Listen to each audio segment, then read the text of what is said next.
Se uma pessoa, digamos, sofreu um colapso repentino agora mesmo e o coração parar de bater, Uhum. as chances de sobrevivência dela podem ser bizarramente muito piores se ela já estiver dentro de um hospital, Nossa, sim, é um dado. cercada por médicos, piores do que se ela simplesmente, sei lá, cair no corredor de um supermercado lotado. Exato. É uma estatística muito contraintuitiva, né? Totalmente. Porque, tipo, geralmente quando a gente pensa em reanimação, a imagem automática que vem na cabeça é aquela cena dramática de televisão. Ah, clássico. O monitor apitando sem parar? Isso, alguém gritando "afasta!" e aí dão aquele choque mágico que resolve absolutamente tudo no último segundo. É, a ficção adora essa narrativa. Mas na vida real, a ciência por trás de quem vive e de quem morre nessas situações conta uma história, bom, completamente diferente. Certo, vamos desvendar isso. Na nossa análise profunda de hoje, a gente vai explorar a fundo a ciência real da parada cardiorrespiratória, a famosa PCR. Isso mesmo. E a nossa base de conhecimento para essa imersão vem lá dos protocolos médicos rigorosos que são ensinados aos residentes de medicina.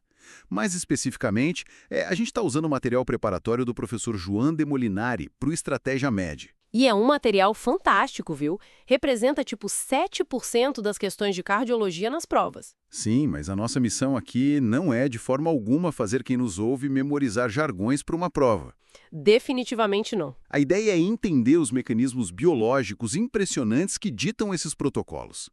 Porque saber o que realmente acontece no corpo humano durante esses minutos cruciais, olha, isso transforma qualquer pessoa comum na principal esperança de sobrevivência de alguém. Com certeza. E, bom, o alicerce de tudo isso é definir com uma precisão quase mecânica o que de fato é uma parada cardíaca. Porque não é só um desmaio, né? Não, de jeito nenhum. A gente não está falando de um simples desmaio ou daquela queda de pressão porque a pessoa não tomou café da manhã. A PCR é a cessação absoluta da atividade mecânica da bomba cardíaca. O coração literalmente para de trabalhar como uma bomba. Exato.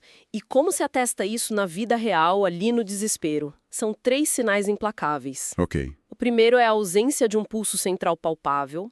O segundo é a irresponsividade total. Ou seja, a pessoa não reage a nada. Isso, o cérebro já não reage a nenhum estímulo externo, você chama e nada acontece. E o terceiro é a apneia, que muitas vezes se apresenta como o famoso gasping. Gasping. O que é isso exatamente? O gasping é aquela respiração agônica, sabe? Parece um peixe fora d'água.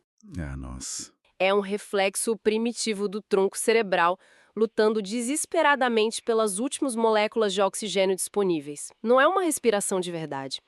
E entender esses sinais não é apenas teoria médica, é o gatilho visual que deve iniciar uma corrida contra a morte celular. Caramba. E é justamente nessa corrida que a gente entra naquele dado que me deixou, absolutamente chocado no início da nossa imersão.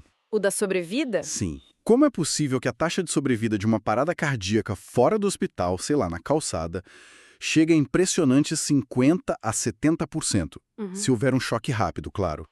Enquanto dentro das paredes de um hospital, com toda a infraestrutura imaginável, equipe treinada, essa taxa despenque para perto de 17%. É uma queda brutal. A lógica sugere o exato oposto. Como a medicina explica esse abismo estatístico? O que é fascinante aqui é a biologia por trás da estatística. Porque, na verdade, o ambiente dita a causa. A resposta principal está no motivo pelo qual o coração parou. Como assim? Pensa bem.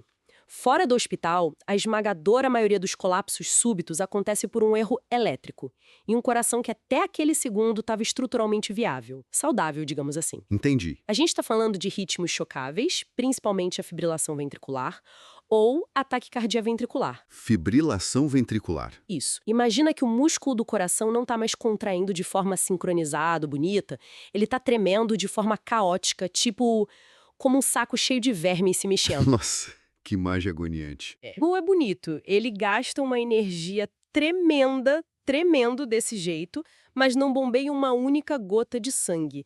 É um curto-circuito em um sistema que tem plenas condições de voltar a funcionar se for reiniciado a tempo. Ah, saquei.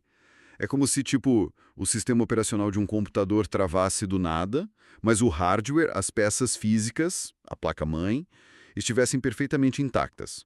Um reset forçado na energia resolve o problema na hora. Perfeita analogia. Um choque e o sistema reinicia. Mas agora muda o cenário para dentro de uma UTI ou de uma enfermaria. Certo. Esse paciente já está internado por um motivo grave. O corpo dele já está lutando contra infecções generalizadas severas, hemorragias ou uma falta crônica de oxigênio que já dura dias. O corpo já está no limite, né? Exatamente. Então, quando esse coração para no hospital, ele geralmente entra no que chamamos de assistolísia, que é aquela famosa linha reta no monitor. Ah, o clássico bipipipipi, contínuo. Isso. Ou então entra em atividade elétrica sem pulso, a famosa AESP. E o detalhe crucial aqui é: esses são ritmos não chocáveis. Não adianta dar o choque da TV? Não adianta. O coração não parou por um errinho elétrico isolado. Ele parou porque o tanque de combustível simplesmente secou. O corpo inteiro faliu. Reverter uma parada quando a causa base é a falência múltipla de órgãos é um desafio colossal.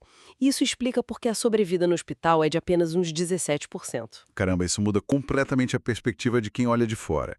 Significa que aquela pessoa que cai subitamente no aeroporto ou no ponto de ônibus tem um coração que, na verdade, quer bater, Ele quer muito bater. mas ele está preso nesse caos elétrico. Só que o relógio não perdoa, né? Porque, lendo o material, o conhecimento médico aponta que a chance de sucesso cai de 7 a 10% a cada minuto que se passa sem que esse choque aconteça. A cada único minuto é assustador. É uma matemática brutal. Tipo, em 10 minutos o cérebro já sofreu danos irreversíveis e a chance cai para quase zero. Como é que a sociedade sequer tenta combater uma janela de tempo tão estreita? Não dá tempo de uma ambulância chegar. Você tocou no ponto crítico.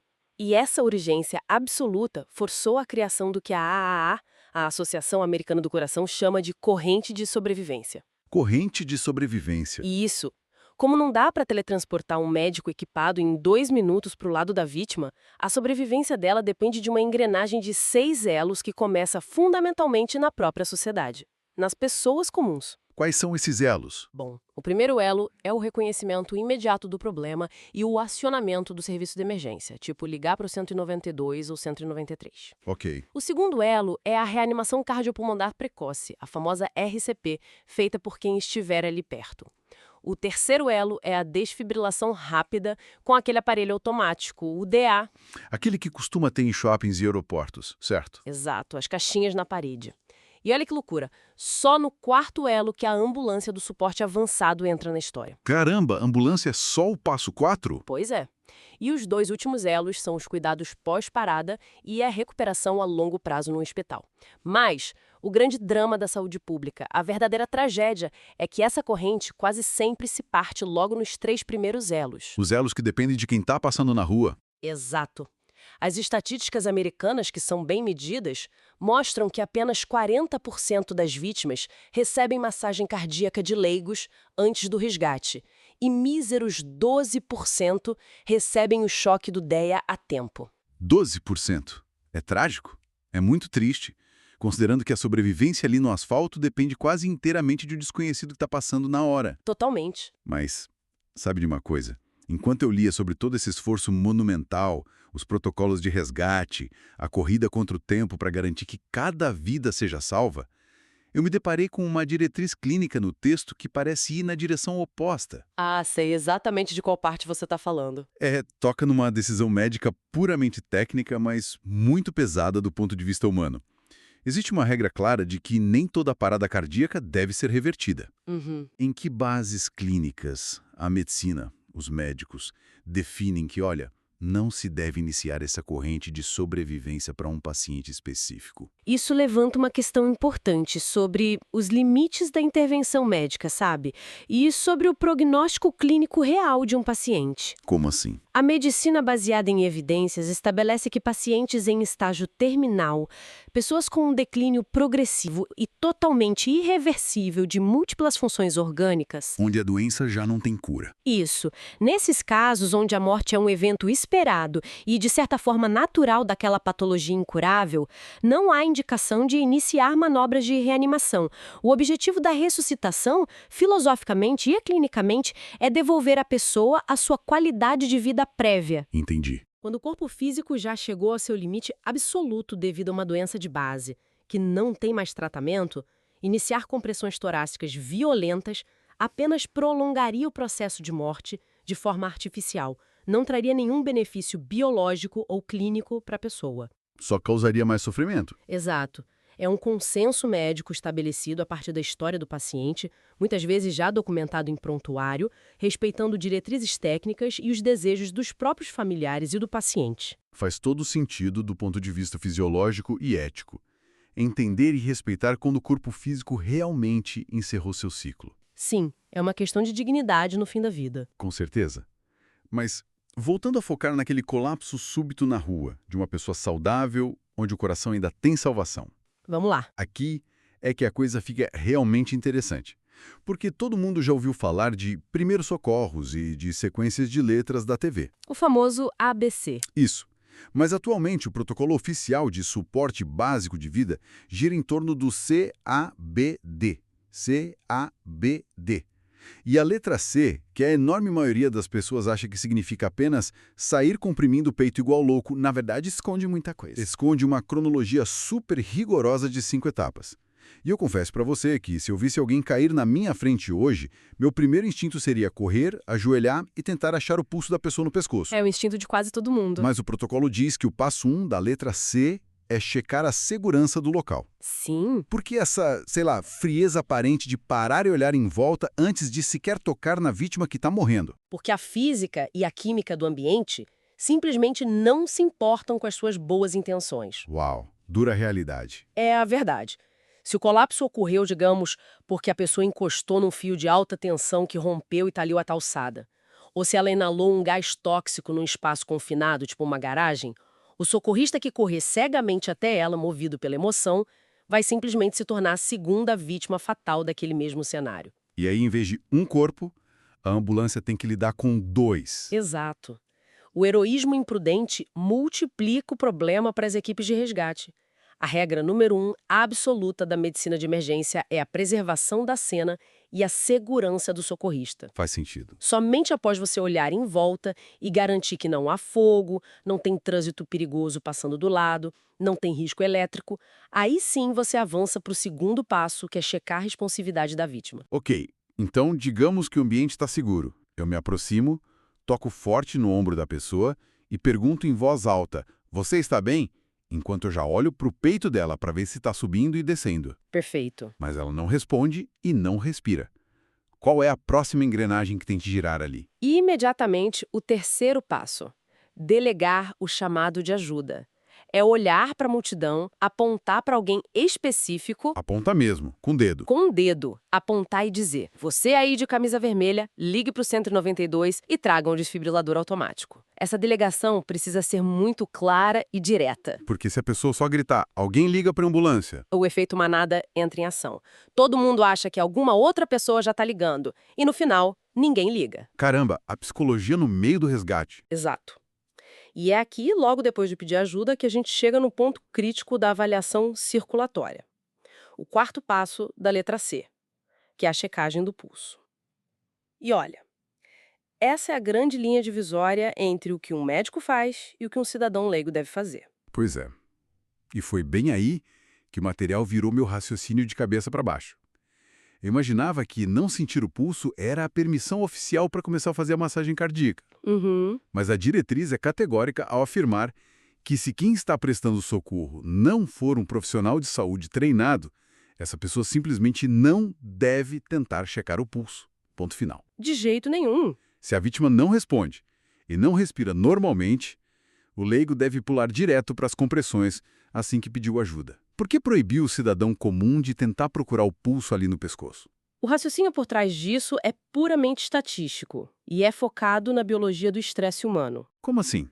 Pensa bem, encontrar a artéria carótida no pescoço de alguém calmo já exige uma certa prática.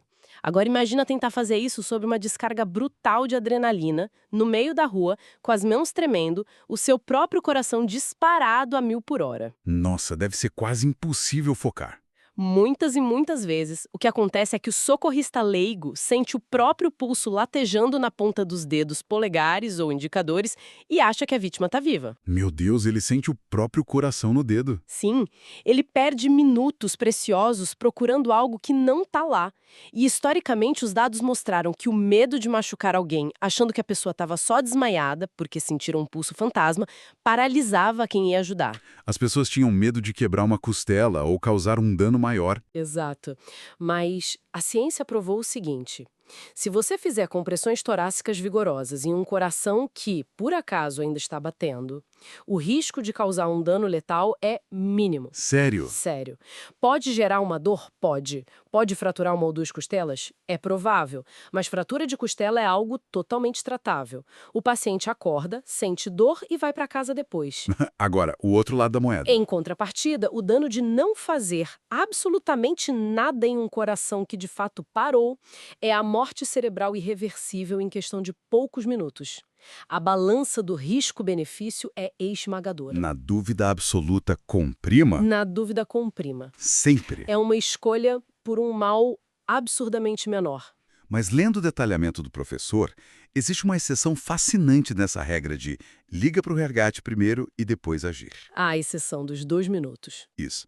Tem um cenário específico descrito nos protocolos em que a pessoa, se ela estiver sozinha com a vítima, ela deve fazer 2 minutos de reanimação ininterrupta antes mesmo de pegar o celular do bolso para ligar para o 192. Que cenário é esse onde o telefone fica em segundo plano? Essa exceção brilhante se aplica aos casos de asfixia aguda, como um afogamento, por exemplo, ou um engasgo severo muito prolongado. Lembra que a gente falou que a parada na rua geralmente é um problema elétrico, tipo um curto-circuito num coração que ainda está cheio de sangue oxigenado? Lembro, o choque resolve. Na asfixia, a mecânica do problema é completamente inversa. O coração parou porque ele consumiu até a última molécula de oxigênio que estava disponível no sangue. O tanque secou de verdade. Faltou ar antes do coração parar. Exato. Nesses quadros de hipóxia extrema, ligar para o resgate e ficar esperando os braços cruzados não resolve nada. Porque o sangue que está parado ali nas veias e no coração é um sangue inútil, sem oxigênio nenhum.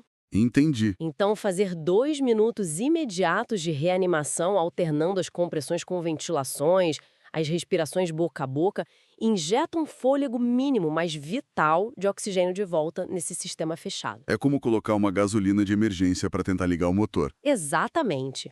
Essa ação imediata aumenta drasticamente a probabilidade de reverter o colapso ali mesmo. E só depois desses 2 minutos vitais de reabastecimento de oxigênio no sistema é que faz sentido você pausar rapidinho, pegar o celular e chamar o resgate avançado. Nossa, isso faz todo o sentido fisiológico do mundo. E já que a gente entrou nessa mecânica de, literalmente, empurrar esse sangue pelo corpo afora, chegamos ao quinto passo da letra C, a massagem em si. Que é o coração de todo esse esforço, a compressão torácica. E, lendo o texto, fica claro que não é só empurrar o peito da pessoa de qualquer jeito. A física, por trás de uma compressão considerada perfeita, é super exata, né? É muito metódica. Tem que cruzar as mãos no centro do peito, afundar o osso externo entre 5 e 6 centímetros e manter um ritmo alucinante de 100 a 120 apertos por minuto. E para entender o porquê de tanta exigência técnica, eu montei tipo uma imagem mental enquanto lia. Conta pra gente. Imagina que o coração, durante a parada cardíaca, seja como uma esponja de lava-louça, bem grossa, mergulhada no fundo de um balde de água. O objetivo de afundar o peito com força é espremer essa esponja, expulsando a água, que seria o sangue, para cima em direção ao cérebro. Mas, se a pessoa que está empurrando lá não tirar completamente o peso das mãos entre uma compressão e a outra, o famoso erro de ficar apoiado. Isso. É como se ela mantivesse essa esponja espremida o tempo todo debaixo d'água. Se a esponja não relaxar, ela simplesmente não consegue absorver água nova para dentro dela. Ou seja, se o tórax da vítima não retornar completamente à posição original para cima, o coração não se enche de sangue venoso novo. E aí a próxima compressão? A próxima compressão vai ser literalmente espremer uma esponja vazia. Não vai mandar sangue nenhum para o cérebro. Excelente imagem mecânica, é perfeita. O que você acabou de descrever de forma visual é o princípio médico do retorno venoso, que é guiado pela pressão intratorácica. Pressão intratorácica. Isso. Quando você solta totalmente o peso do peito e permite o retorno total do tórax, você cria uma pressão negativa ali dentro. É um verdadeiro vácuo dentro da caixa torácica. E é esse vácuo que suga o sangue do resto do corpo de volta para as câmaras do coração, enchendo a esponja de novo e preparando tudo para o próximo disparo. Fascinante. E se conectarmos isso ao quadro geral da eficácia da reanimação, a gente entra num conceito crucial que o protocolo destaca, chamado de fração das compressões torácicas, ou FCT. FCT?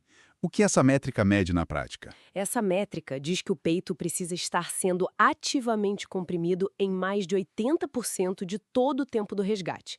Interrupções são absolutamente devastadoras para a sobrevivência. Nossa, 80% do tempo sem parar? Sem parar. Se você pausar por 10 segundos para checar alguma coisa, arrumar a postura ou falar com alguém, a pressão sanguínea artificial que você construiu a duras penas no sistema arterial despenca zero instantaneamente. Todo aquele esforço de empurrar a água da esponja se perde. Se perde todo. E quando você volta a comprimir, não recomeça de onde parou. Leva tempo várias compressões seguidas só para reconstruir aquela pressão e fazer o sangue voltar a alcançar o cérebro lá em cima. É um trabalho mecânico contínuo e exaustivo. Tão mecânico que eu encontrei um exemplo cirúrgico no material de estratégia médica que ilustra isso de uma forma muito visceral, até meio gráfica. Eles descrevem a massagem cardíaca interna. Assim, o protocolo de tórax aberto. Se um paciente tem uma parada cardíaca enquanto já está com o peito aberto numa cirurgia torácica, tipo numa ponte de safena, o cirurgião não fecha o peito às pressas para comprimir o osso. Ele coloca as mãos literalmente com luvas em volta do coração do paciente e espreme o músculo diretamente com os próprios dedos. É impressionante ver isso. É o suprassumo da bomba mecânica, substituindo o órgão falho com as mãos, eliminando toda aquela resistência dos ossos das costelas e garantindo que o sangue circule ali na força bruta. Exatamente. É a aplicação direta e ininterrupta de força física na câmara de bombeamento. Mas voltando para o nosso cenário do asfalto, lá no supermercado, não adianta a gente ter a melhor bomba mecânica do mundo, a compressão perfeita, se o sangue que a gente está empurrando para o cérebro estiver totalmente vazio de oxigênio depois de um tempo. É aí que entram as letras seguintes do algoritmo. Isso. Saímos do C e entramos no A, de abrir as vias aéreas, e no B, da boa ventilação. Que é onde entra aquela clássica proporção universal de 30 compressões do peito para cada 2 ventilações, os 2 sopros. 30 para 2. O protocolo ensina a abrir a via aérea, inclinando a cabeça da vítima bem para trás e levantando o queixo, né? Simplesmente para a base da língua, descolar do fundo da garganta e liberar o tubo para o ar passar. Exato. A língua é o principal obstáculo num paciente inconsciente. Mas aqui surgiu um dilema enorme lendo o material. Imagina a seguinte situação. E se a pessoa sofreu um acidente de carro grave? Ou caiu de um telhado?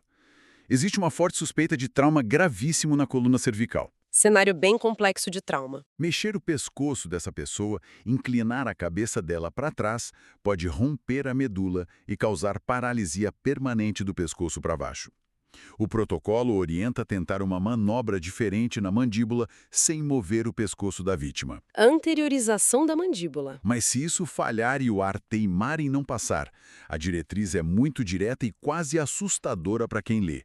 Ela diz, incline a cabeça mesmo assim. Por que a medicina manda arriscar a coluna vertebral da pessoa de forma tão drástica? Porque voltamos ao princípio de escolher o mal imensamente menor.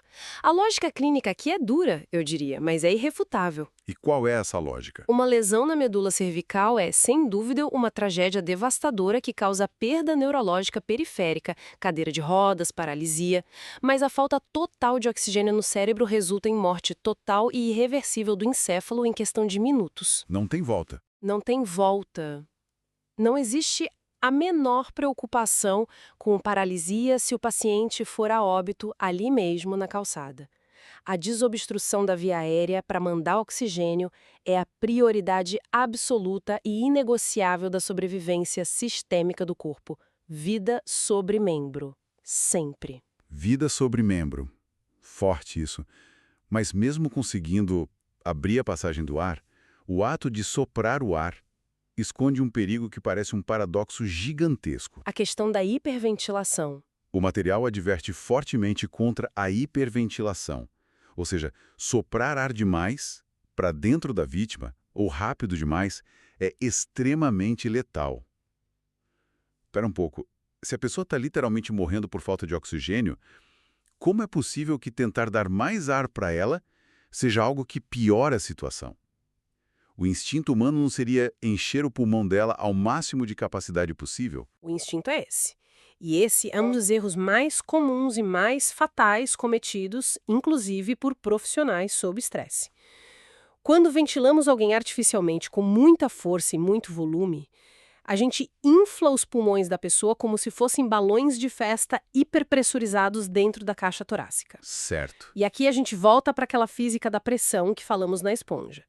Essa pressão excessiva dos pulmões gigantes dentro do peito esmaga, literalmente aperta as grandes veias que passam por ali, como a veia cava inferior, e essas veias são os tubos que tentam trazer o sangue do corpo de volta para o coração. Ah, entendi. Se o sangue não consegue voltar para o coração por causa dessa barreira invisível de pressão de ar dos pulmões esmagando as veias, o coração fica vazio.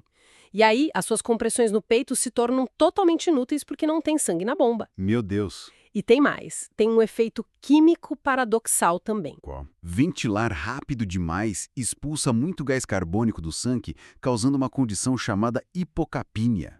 A hipocapnia faz com que os vasos sanguíneos do cérebro se contraiam de forma abrupta, se fechem. Ou seja, Você sufoca o cérebro. isso. Ao tentar forçar mais ar para os pulmões, você bloqueia mecanicamente o retorno de sangue para o coração lá embaixo e ainda fecha quimicamente a torneira de sangue lá em cima no cérebro. É um desastre duplo. A ventilação precisa ser calma, lenta, suave, usando apenas ar suficiente para fazer o peito da pessoa subir discretamente como uma respiração normal. Isso é insano. O corpo se defende da nossa ajuda excessiva de maneiras que a gente leigo nem imagina. E por falar em controlar vias áreas de forma segura, quando a ambulância finalmente chega naquele quarto elo, os paramédicos trazem equipamentos bem avançados. Sim, o manejo avançado de via aérea. O texto foca bastante na intubação clássica, de passar o tubo na traqueia. Mas me chamou a atenção um dispositivo genial, chamado de Combi-Tube. O tubo duplo esofágico traqueal, exato. Ao contrário do tubo traqueal clássico, que exige uma super técnica para o médico passar certinho através das cordas vocais usando um laringoscópio, o Combi-Tube é feito para ser tipo enfiado garganta abaixo praticamente às cegas, no meio do caos e do sangue. É um dispositivo de resgate muito usado por técnicos e enfermeiros justamente pela facilidade. E o mais bizarro que eu li é que, em 90% das vezes, ele entra no buraco errado. Ele vai parar direto no esôfago da pessoa, que é o canal que leva para o estômago, o que normalmente seria uma sentença de morte se você começasse a soprar ar ali para o estômago, né? Como que um tubo que erra o alvo propositalmente ajuda a salvar a via aérea? É o ápice da engenharia voltada para o estresse extremo do cenário de emergência. Exatamente porque entubar a traqueia sob pressão, muitas vezes com a vítima no chão, sangrando ou vomitando, é dificílimo. O Combi-Tube abraça a estatística do erro. Como ele faz isso? Ele possui 2 canais internos, 2 lúmens diferentes na mesma mangueira.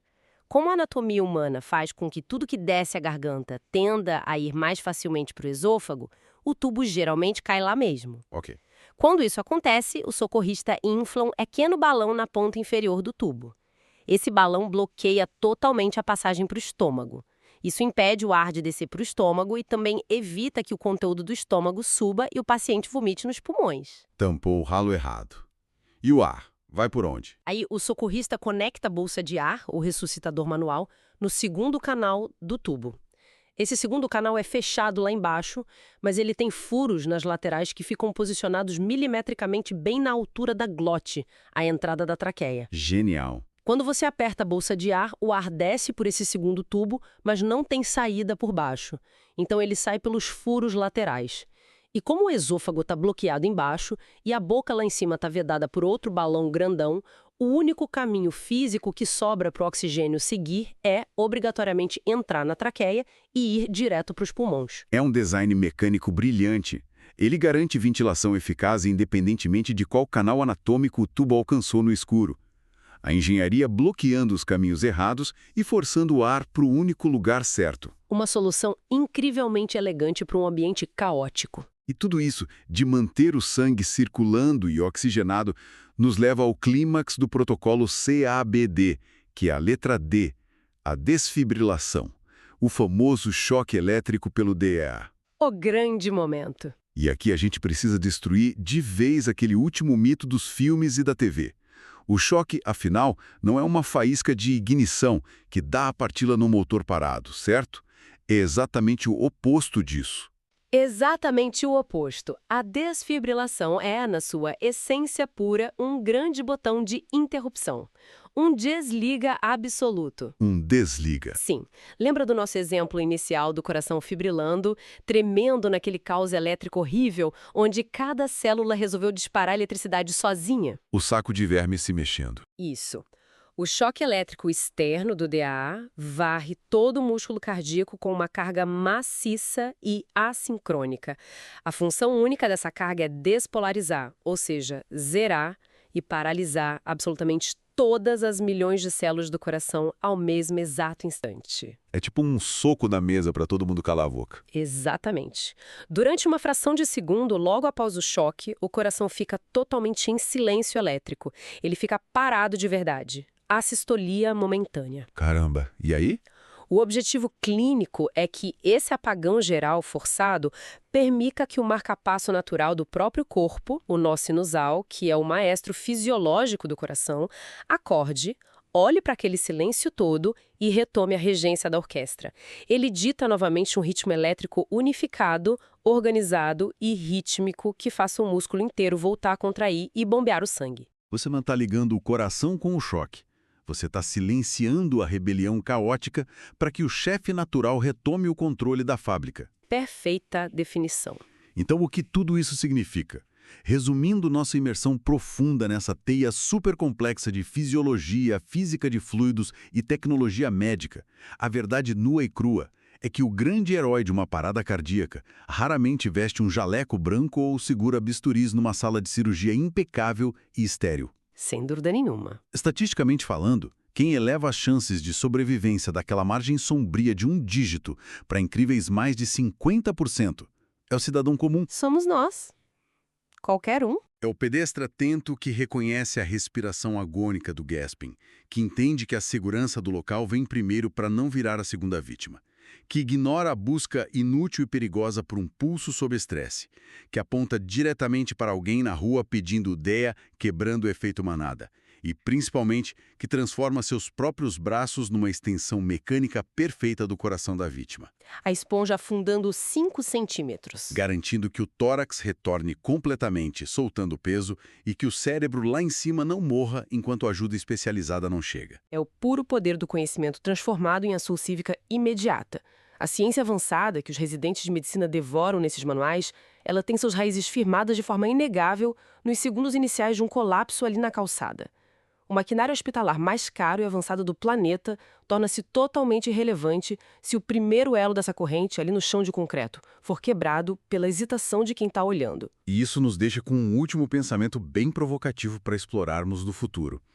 Algo que surge lendo nas entrelinhas da tecnologia de resgate que a gente tem hoje. O que seria? Os protocolos atuais que a gente discutiu já mencionam aparelhos avançados intra-hospitalares que fornecem feedback audiovisual instantâneo para guiar a profundidade e o ritmo da massagem dos médicos, né? Sim, o dispositivo apita e avisa se a massagem está boa. Agora projetem isso para a revolução gigante dos smartphones que a gente vive.